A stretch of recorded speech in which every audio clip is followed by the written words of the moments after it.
Hey everybody, welcome in episode number 9 of my YouTube journey. I'm so thankful for you guys watching my videos and for the friends I've made in this YouTube community and also in the Instagram community. That was what I was doing before I ever started this. And the community of card collectors out there is just a phenomenal way to meet people and get away from the struggles and the stress of everyday life and just have fun doing something that it's rewarding. And so, anyways, as far as thankfulness, tomorrow, Thanksgiving, will be the first Thanksgiving with my new grandson. And we can't wait. They're all coming over to the house.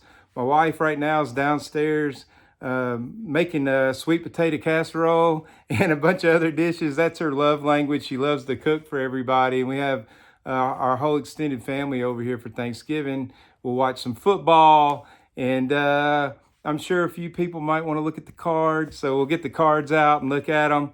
But today's video, I've been wanting to do for a while, and honestly, a few of the things I needed to do it were in my walk-in attic. It was behind the Christmas stuff, so we got the Christmas stuff out over the weekend, so I was finally able to do it.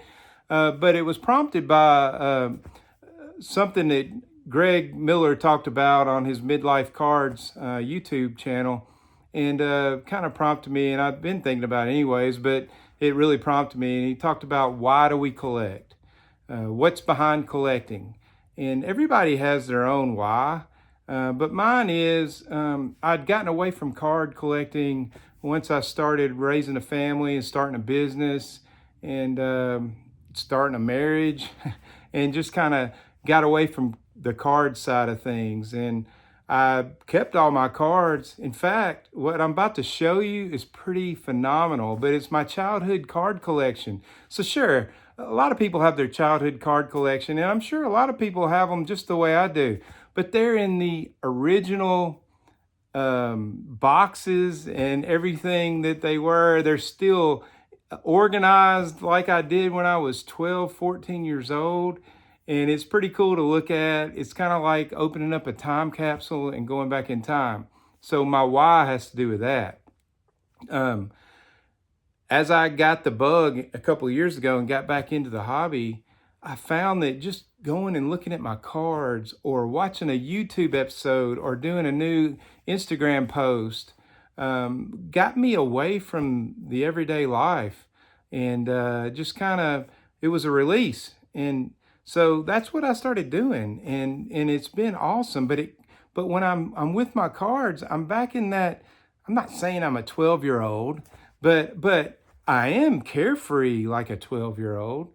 And back then, now I know. Listen, I know a lot of people grew up in households where maybe there was some abuse going on, and maybe it wasn't that great of an atmosphere, and your childhood wasn't awesome. And I'm so sorry if that's the case.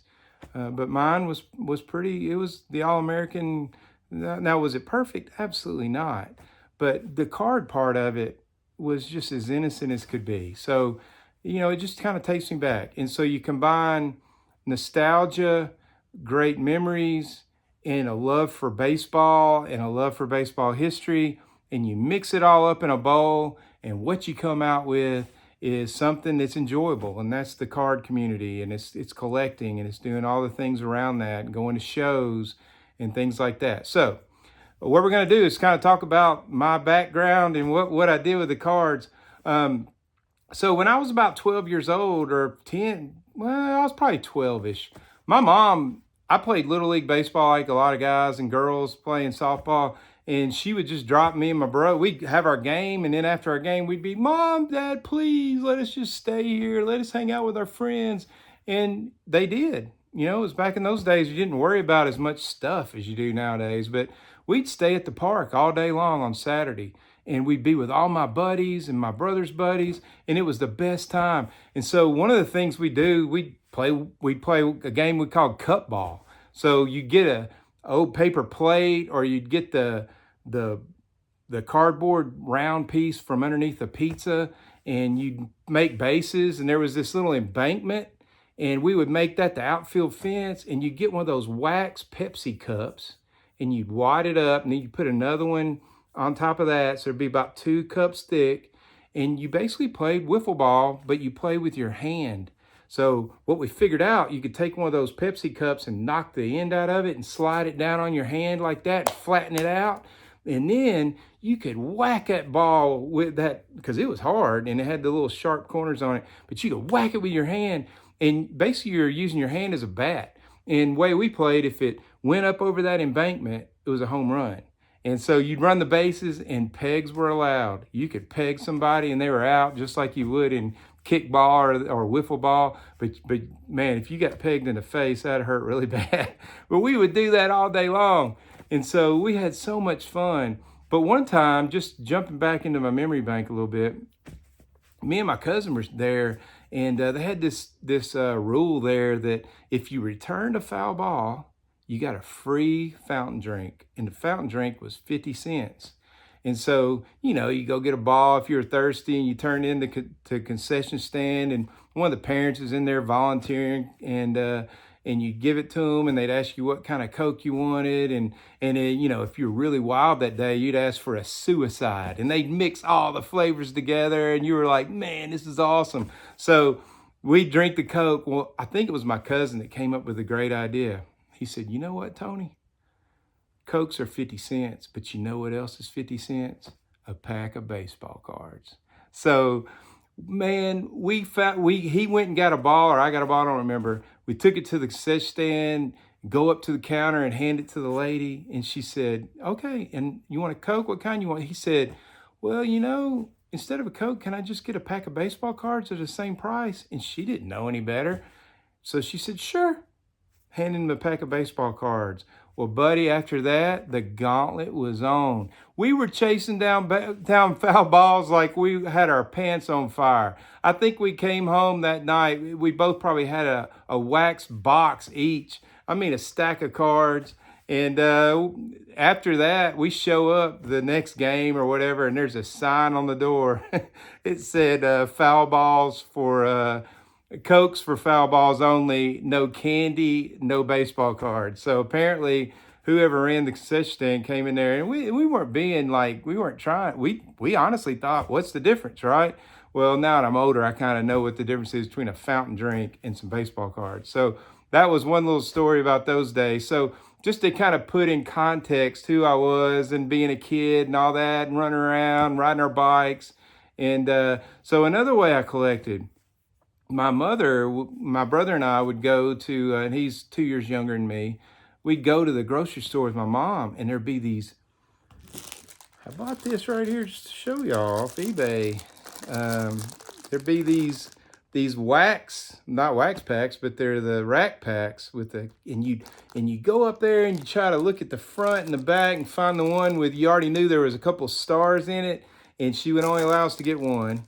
And we'd come home and we'd take that paper grocery bag and we'd sit there on the floor in the den and we would open these up and we would look through them and see what stars were in there. Oh man, look, here's a Pete Rose. And my brother, oh, look, Reggie Jackson. And then I'd go through, look here, man, Nolan Ryan. So, and then there'd be a bunch of commons or whatever.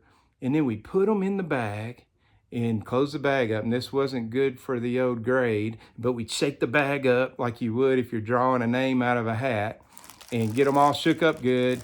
And then we would sit there and take turns one at a time. And you're sitting there rooting that you're going to pull the Reggie Jackson or the Nolan Ryan. And if my brother would pull one of those star cards, I'd be like, oh, man. And, you know, sometimes I'd get all of them. Sometimes he'd get all of them. But, man, it was a lot of fun. It put a lot of fun in the hobby. And so, you know, part of me, I don't collect modern cards, really. I've busted a couple of packs and got a box, like a blaster box last year for Christmas, and it was a lot of fun opening it. But the one thing I kind of hate is that the new hobby's turned into a lottery ticket. Like, we kept all those commons, and you're about to see a bunch of them. I'm going to show them to you. And it wasn't if we didn't get a good one, we were throwing the whole shooting match away. Like a lot of times they do today, those breakers, like I think I've never done one, but if you do a break and they even ask you, do you want the regular cards or you just want the shiny ones? So it's kind of bad. Like I wish Topps would go on Little League Baseball World Series and and market themselves as a fun way to see the hit players and try to, find out more about baseball and kind of market that way to kids. But because you're not going to make $1 million off your cards. I mean, if that's why you're collecting and you're opening boxes, you're basically gambling. But that's just my 2 cents. I'm kind of digressed. So anyways, we're going to go back. We're going to open up that time capsule and I'm going to show you some stuff. It's really cool. Got a box. It's called a card locker and it's got all my old team stickers all over it. And, I've got an old lunch box that had cards in it. They're still in there just like they were when I was 12 years old. So we're going to get to that here in just a second. And I appreciate you hanging out with me. Welcome back, everybody. Here's the first item of my time capsule back to my childhood collection. Now, what I'm going to show you is a few years of it. I do have a ton of the junk wax, the 87s, 88s, 89s. And they're all in, regular containers. But this is my childhood. This is mainly going to be from 78, 79, and 80s. And so I was 9, 10, 11 years old. And I got this for Christmas. And you can see the old school logos on it, the stickers I put on it. And I love that one. I thought that was so cool, the Major League Baseball one. Put my name on it. Even wrote my name. Took a lot of time with this. I spent a lot of time with this locker right here. This would have been what I carried to sleepovers over to my friend's house or to school on show and tell day or whatever. But you can tell it's been worn. And when you open it up, it's got these rows. So each row represented a team. And when you take the cards out, you can see, well, I don't have them in the right thing anymore, but that says Oakland. So I even had little stickers in there for each team and where they went. And for example, this is the Red Sox. Got a couple of, I've gone through here a couple years ago when I got back in the hobby, and I got all the Hall of Famers out of here. But I used to love these. These were really cool to me. They're very colorful, and they're the backs of the stickers. And so you can see where the stickers were on them. I don't know why I kept them. I just thought they were cool. And here's an example of being a child. My mom got a laminating thing one year. And so I was thinking, I'm going to protect my card. So I laminated a Nolan Ryan and a Reggie Jackson 1980 tops and cut carefully around it to protect them, and then realized I can't get it out. Like, how stupid is that, right? Well, I was a kid. And so that's what we're talking about earlier, the innocence of childhood. These were 2 of my prized cards, and I ruined them. But you know what? It takes me back to being a kid, so I'm leaving them. I'm keeping them. They're still valuable to me. Got a couple, these coins, I can't remember what they're called, but I got a Lou Brock and an Al Kaline. In 1980, my dad was from Los Angeles, and we went out to see some family. I'd never been out there. It's the only time I went as a child. Couldn't wait. I wanted to go to Dodger Stadium so bad and see a game. Might have been 81. And that's the year they had the strike, so we couldn't. But I did score these while I was out there. They're like part of a team set or something. It's like the police team set. I wish it had a Valenzuela in there, but it doesn't. Right here, when we were kids, we didn't have a phone to look at while we ate. We'd read the back of the Kellogg's box, and I remember distinctively asking my mom if I could order these. And so I got a whole set, 1981 Kellogg's 3D Superstars. So they're really cool. Got a bunch of Hall of Famers in here, as you can see. And you had to send in like a box top and $10 or something. And you got a whole set. So got all those right here in these bottom 2 rows. What else do I have in here? I don't want to mess them up. There we go. Down in the bottom here, these were where I put my oddball stuff. So these, I don't know why in the world I kept these game cards. And then there's the checklist, because, those weren't teams, so I couldn't put them in a correct slot. Down here, the cards that weren't necessarily a player. I must have taken Joe Charbonneau out because he was the hot rookie that year. Thought maybe these cards are going to be worth something. Not sure. But there's some Nashville Sounds cards from back in the day, and highlight cards. So anyways, you get the drift. I did open this up last night. I thought, what is this piece of paper? And so I pulled it out. I put it right back where it was. Very cool. This is I don't know, like, I think I must have had these cards and I had written down, and, now I have all my stuff in card ladder. Well, back then I had it on notebook paper. So this is my childhood notebook paper with the cards I had and what they were worth at the time. I do not remember having that many Bob Gibsons. I remember wanting that Willie McCovey rookie card from '60. I don't know that I ever owned it, but maybe I did. I don't know. But that's that. Put that back in there. So yeah, you get the picture. So that's going back in time. Blast from the past. All my old cards. Like I said, I went through and got the Hall of Famers out of there. They're not really worth anything.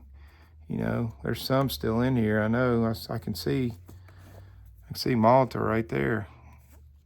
Cecil Cooper, Ben Ogilvy.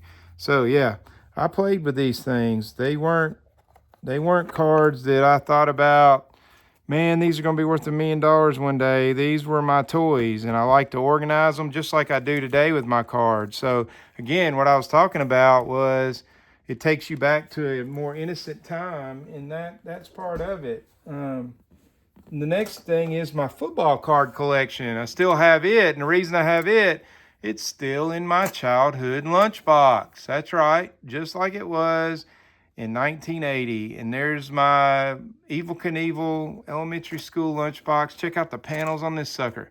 If you were a kid growing up in the 70s and you didn't like Evel Knievel, there was something wrong with you.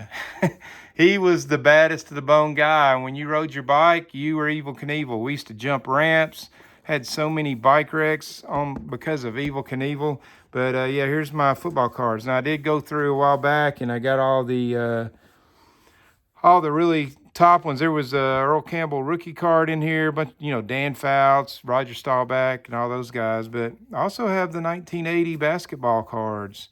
I did a good job not ripping them apart for the most part, but there's a bunch of them that are ripped apart down here in this crevice. And I did go back and see if I had the rookie card, and I didn't. I don't even know what this is.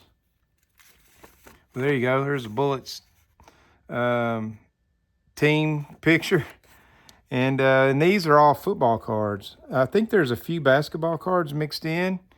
But you can see they're still organized to team sets, to the teams like I would have done when I was that age. What year are these? 1980s. So it's the same era as my baseball card locker. My basketball card locker was a Evel Knievel lunchbox.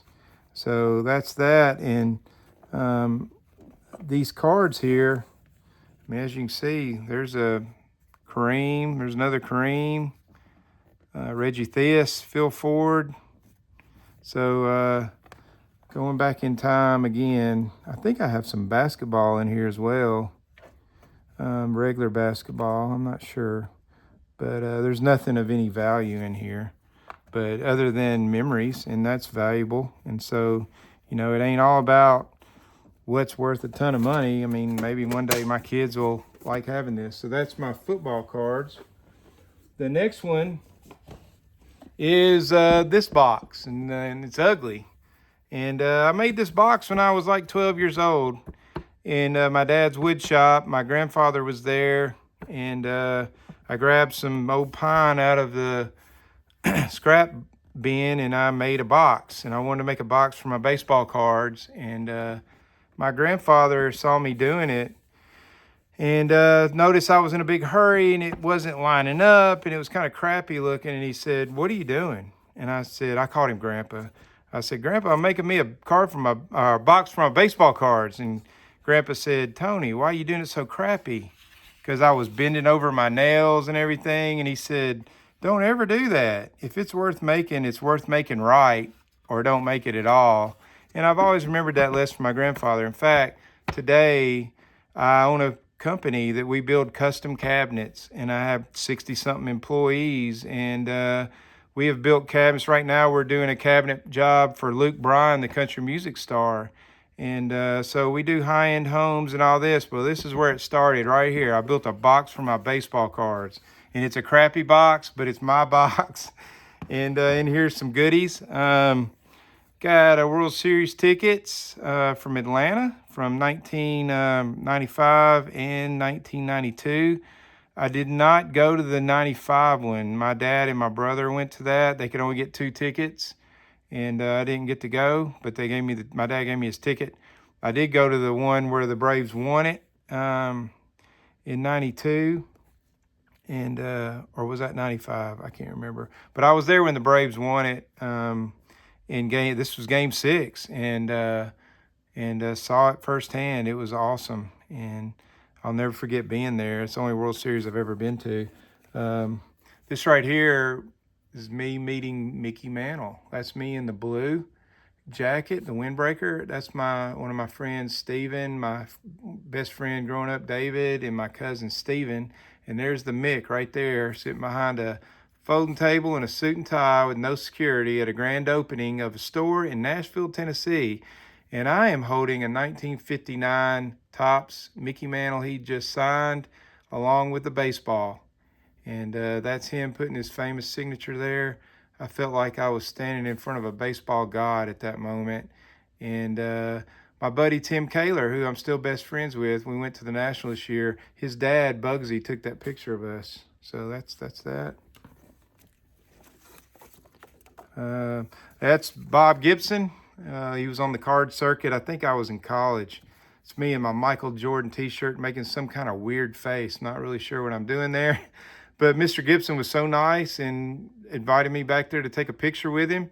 And, you read all these stories, hear all these stories growing up about how ornery he was and how hostile he was on the mound. And you better not watch that home run ball, or he'll hit you in the ear hole. Well, he wasn't like that at all in person. He was just the nicest guy, and I'll never forget that.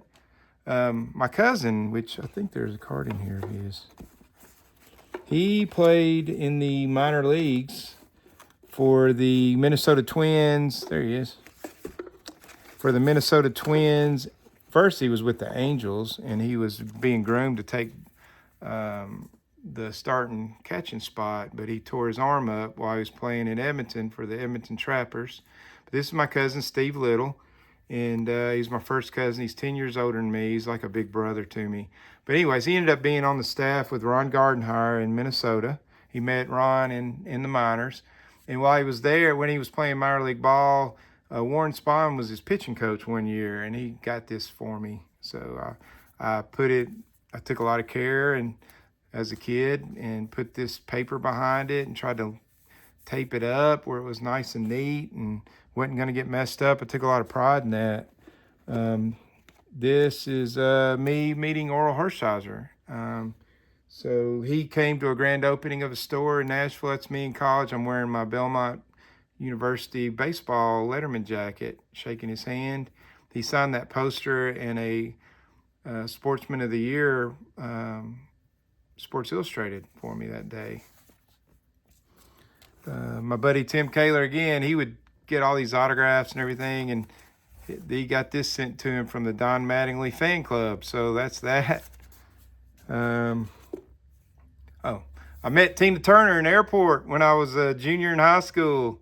It was during the What's Love Got to Do with It stage. She had the big hair. On TV, she looked like she's about 6 foot tall. She was all about 5'4", 5'5", had some big stiletto heels on, had a bodyguard, but she couldn't have been nicer and had that gravelly voice. And she was absolutely beautiful. And she was just so sweet and asked me if I spelled my name with a Y or an I and signed it to Tony, Tina Turner. But yeah, Nashville Airport. And let's see here, an old picture of me. Got some 95 Donruss Jumbos. Old pocket schedule for Wrigley Field. First year I went, I was in college in '89 with my buddy Tim. Ozzie Smith. It's from his restaurant in St. Louis. I don't think it's there anymore, but some matches. Got these oddball sets from Kmart and Fleer. There's the announcement in the paper when I signed to play college baseball. Got some mini cards, got some mini stickers. There's your Ricky Henderson. I don't know. I don't think there's any demand for these mini cards. If there is, let me know in the comments. Also in the comments, let me know, do you still have your childhood collection? That'd be curious to know. Like I was saying, my cousin was my hero growing up. He's like my older brother. Well, in 1979, the David Lipscomb, wasn't university then, it was David Lipscomb College. They won the NAIA National Championship game. There's my cousin right there.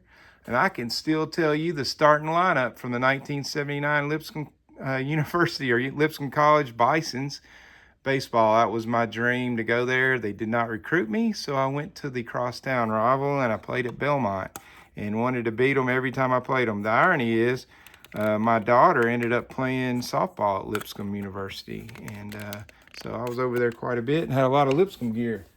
What else do I got? Okay, so you always had Beckett's. So here's my Beckett's from 1989. What's this one? July of 88. This has been freshman in college. So this is when the big boom hit and everybody was chasing Mike Greenwell rookies and you were thinking that he was going to be the next big thing and Greg Jeffries and all those guys. But yeah, this was in that box over there. So got those. Everybody had one of these growing up. This one right here, what year is this from? Not sure. Anyways, this is from when I was a kid, but I had all the sets. It was the Beckett yearly. There's the T207 brown background. I wouldn't even have known those cards existed, even though I had this book. I just paid attention mainly to the 60s and the 50s and the recent top stuff, chasing to see whatever I had and see what it was worth. But, you know, the opportunity was there. All these color pictures of some pretty cool cards. I just, the Stallmeyer sets, even some of the pre-war stuff. So I would have been seeing that. I just didn't probably realize it at the time. This was on my childhood wall.